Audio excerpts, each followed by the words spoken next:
बंसल जी, सुमित जी, वागले साहब, सिद्धार्थ सिडानी साहब end of course आशु मदान भी जुड़ रहे हैं बाजार का एक्शन हमें समझाने के लिए। बिल्कुल, आइए इसी एक्शन को समझते हैं आगे और बढ़ते हैं हमारे एक्सपर्ट्स की तरफ। आइए सचिन जी की तरफ चलते हैं। एक बिगुल उनके लिए भी है BTS डबल टी का।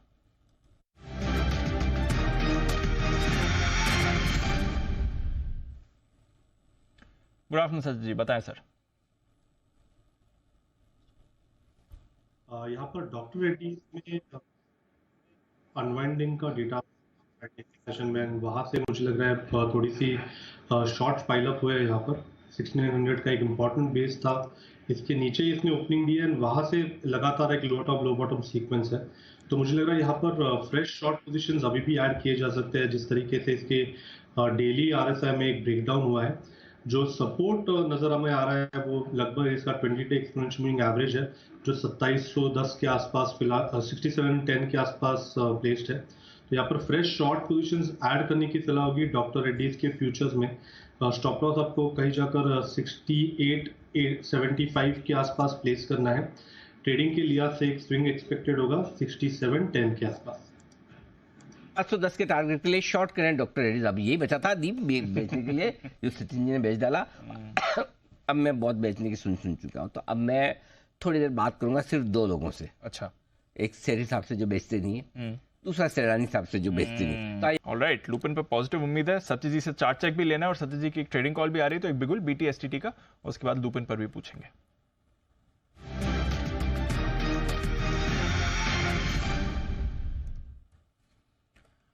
बताएं सचिन जी। दिवांशु, यहाँ पर लॉन्ग पोजीशंस बनानी है इंडसइंड बैंक के फ्यूचर्स में। लगातार ये एक अंडर परफॉर्मिंग काउंटर था।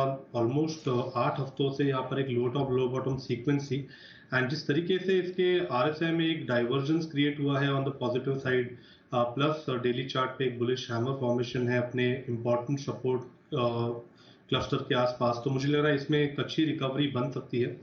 गोइंग फॉरवर्ड मुझे लग रहा है 1440 तक की अपसाइड यहाँ पर अवेलेबल है। थोड़े से अगर डिक्लाइन या स्लिपेजेस आते भी है तो 1390 तक खरीदारी की जा सकती है। स्टॉप लॉस आपको लगभग अराउंड 1382 पे लगाना है एंड खरीदारी करनी है इंडसइंड बैंक के फ्यूचर्स में। पहला टारगेट होगा 1400 का, 1420 का। सेकंड टारगेट होगा अराउंड 1440 का। इंटरेस्टिंग। बैंक्स पर अब आपके लिए खरीदारी की राय आ रही है। थोड़ी देर पहले बैंक ऑफ बड़ौदा में हम एक रिकवरी प्ले आउट होते हुए देख रहे थे, अब आप इंडसइंड बैंक पर रिकवरी प्ले आउट होते देख रहे हैं। थोड़ा निचले स्तरों से एक्सिस बैंक भी ऊपर आया है, कोटक बैंक में भी निचले स्तरों से थोड़ी खरीदारी है, फेडरल बैंक भी निचले स्तरों से थोड़ा संभल रहा है। प्रेशर में ये सारे स्टॉक इस समय, बट निचले स्तरों से थोड़ा संभलने के संकेत दे रहे हैं। 1420 और 1440 के टारगेट के लिए इंडसइंड बैंक, यहां पर आप खरीदारी करके चल सकते हैं। जी चार्ट पर आए देंगे क्यों से नतीजे के पहले bye cell NOTA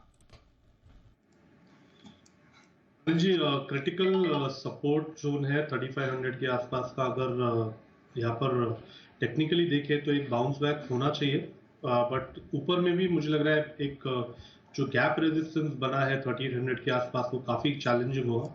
major trend थोड़ी सी यहाँ पर करेक्टिव रही है, बट यहाँ पर इमीडिएट बेसिस पे फ्रेश कोई लॉन्ग पोजीशंस बनाने की सलाह नहीं होगी।